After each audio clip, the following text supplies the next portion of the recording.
سلام رفیق. امروز میخوایم روش استفاده، دانلود و نصب برنامه ققنوس براتون آموزش بدیم. برای دانلود برنامه بالای لینک کلیک میکنیم. ما رو پاس میده در گوگل.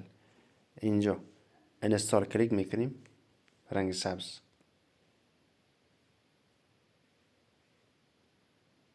جزئیات کلیک میکنیم بالا.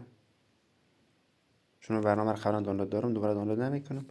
بالای برنامه دانلود شدگی که شما دانلود میکنید، بعد بالاش کلیک میکنیم. فرض میگیریم شما دانلود کردید، کلیک میکنیم و اینجا نصب میکنیم. پروسه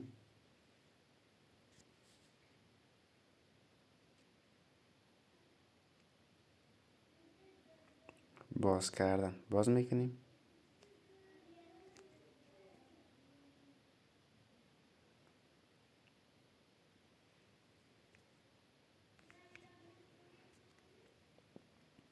در اینجا بالا شماره خود میزنین،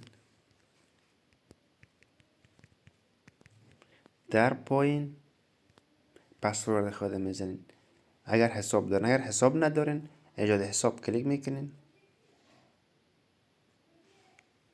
پشتیبانی پیام بتین براتون حساب باز میکنه. او وقت شماره را بالا، پسورد در پایین درج میکنین و ورود به حساب میزنین.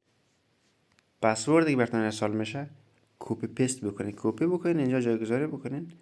فشار که میگیرن روش خود جایگذاری کلیک بکنین یا اطلاق که بدون تغییرات درج میشه و ورود به حساب کلیک میکنین. و اینجا اعلان ها را اجازه میدید. ما وارد برنامه شدیم. تمام.